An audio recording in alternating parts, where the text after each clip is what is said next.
Well, the hardest working river in the West desperately needs some time off. The debates over how to best share the Colorado River are very contentious, and time's running out for a new proposal because the old rules now are expiring. Denver 7's Colette Bordelon looked into a new report that details a number of proposed solutions that environmental groups believe need to be considered. Say hi, Joe. Gary Walkner and his dog go everywhere together. If I go with Joe, people don't take me seriously, and it's a lot more fun, too. But Walkner gets very serious about the Colorado River. Everyone's going to have to give, but that's the only path forward, is that you got to find solutions that works for everyone. What does the Colorado River mean to the West?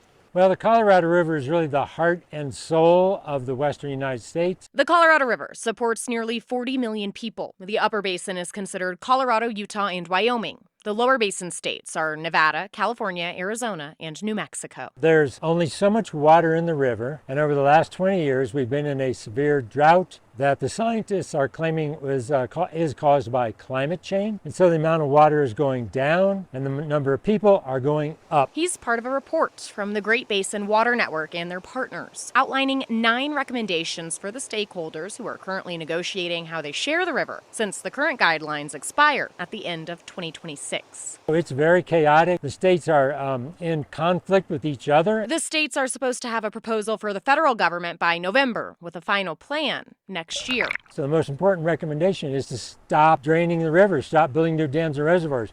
When you're in a hole, stop digging. The second recommendation is that every state should be required to take cuts. Cuts to water consumption are controversial. Commissioner Becky Mitchell, who represents Colorado in these negotiations, sent us a statement which says in part that the report does not recognize the shortages already happening in the upper basin states as a result of a 25-year mega drought fueled by climate change. My name is James Eklund, and I am a water lawyer. James Eklund used to represent Colorado in those negotiations. He looked over the recommendations from the report. The first one out of the gate is no more dams, no more reservoirs. I think that is just as a blanket prohibition, short-sighted. But cuts on Colorado's water usage, that's a recommendation he could see becoming reality. Well, I can tell you it won't be received well, but does it need to happen? Probably. Yeah, because we can either author our own destiny on how those cuts occur, or they will be offered to us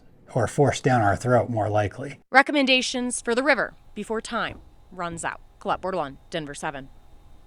Going in depth, the current mega drought in the western United States has created an unprecedented crisis for the Colorado River. The latest drought map shows 100% of the Colorado River basin is experiencing some level of drought, with areas of extreme and severe drought here in our state. Now, these dry conditions are having a major impact on Lake Powell and Lake Mead, both fed by the Colorado River. It's a vital water resource for the Southwest.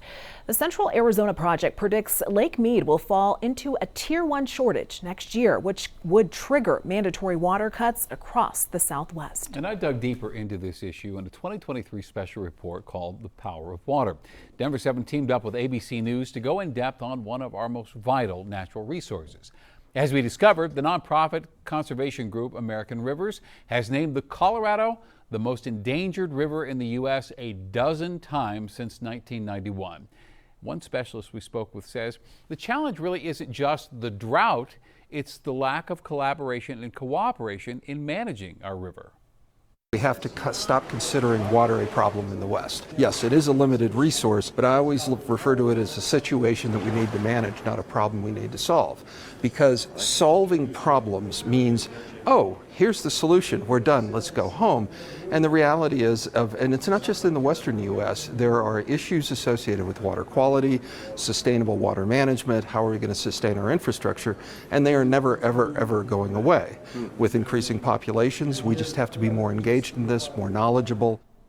I encourage you to scan that QR code on your screen, revisit this special report. We also go deeper in fighting water disparities and on an innovative program helping recycle and conserve water in our homes.